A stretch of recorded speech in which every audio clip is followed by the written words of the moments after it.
Bonjour à tous, bonjour à toutes. C'est Paul Dame pour vous présenter un nouveau sapin en sucette. Et là, dans le cas présent, étant donné que j'ai dû faire les effets de la télévision sur les plantes, je pense que l'on peut penser à l'effet de la télévision sur les bactéries.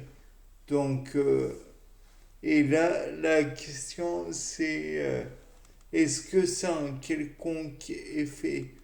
Tout d'abord, on peut rappeler que la télé, c'est avant tout de la lumière qui est projetée par un écran.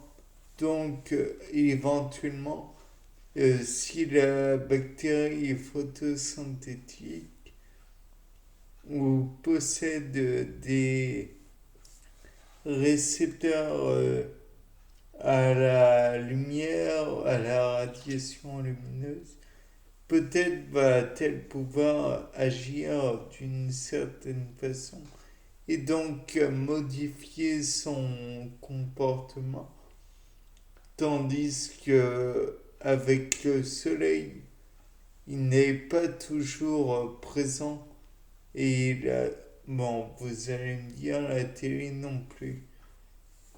Peut-être qu'on l'éteint de temps à autre, mais peut-être aussi que, étant donné que la bactérie va être retrouvée sur l'écran de télévision, sur les interrupteurs et tout, peut-être que on va avoir des bactéries qui ont été transmises.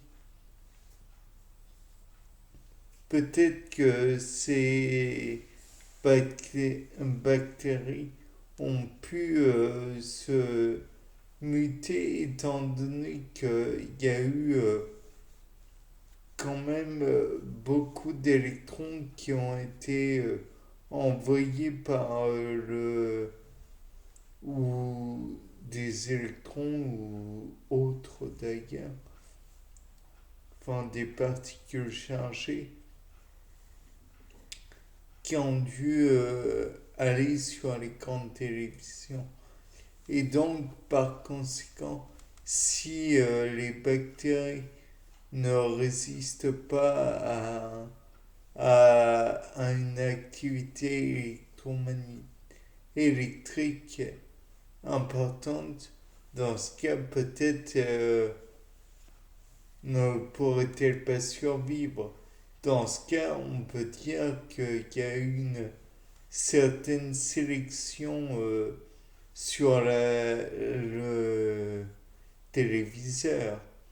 De plus, on peut dire que s'il y a eu de l'électricité et qu'il y a des bobines de cuivre, on peut envisager la possibilité que ces bactéries aient acquis une certaine résistance à la force magnétique, donc électromagnétique, en plus d'une photorésistance.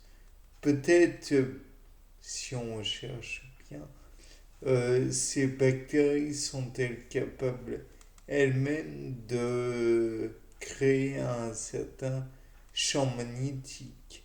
Peut-être sont-elles même capables de fournir de la lumière pour leur propre survie, car elles deviennent peut-être dépendantes de la lumière et peut-être dépendantes du champ électrique, peut-être dépendantes aussi du champ électromagnétique.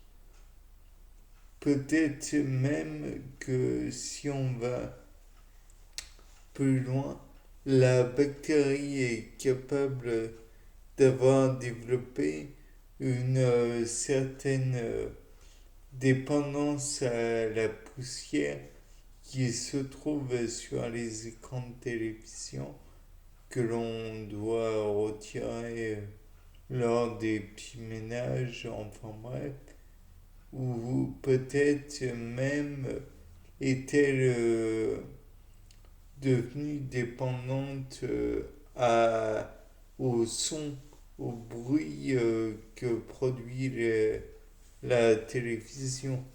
Peut-être supporte-t-elle beaucoup mieux le son que ses homologues. Alors que, comme vous le savez, le son finalement, ce ne sont que des vibrations de l'air. C'est peut-être que l'on peut dire même que ce n'est que de l'énergie. Enfin bref, toujours est-il que par conséquent, s'il y a du son et de la vibration, il faut peut-être penser que la bactérie a besoin d'une surface adhésive ou qu'elle produit un biofilm adhésif pour mieux résister aux, aux vibrations de l'enceinte. Peut-être un-t-elle développé selon la force de l'enceinte des résistances plus ou moins importantes. Peut-être aurait-elle adopté aussi des dispositifs qui collent ou qui la rendent résistante de façon différente. Puisque si on est proche et si on est loin de la source d'émission du son, alors peut-être que celui-ci est plus ou moins important.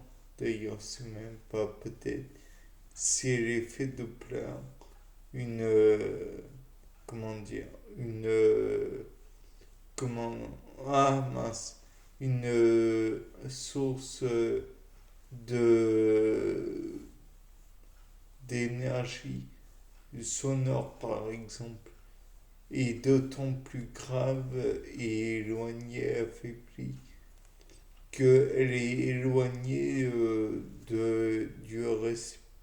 du récepteur, de la personne qui reçoit le son. Bien sûr, on peut aussi envisager que le téléviseur soit avec des mousses isolantes. Certes, ça peut se produire. Et donc, il peut y avoir comment dire,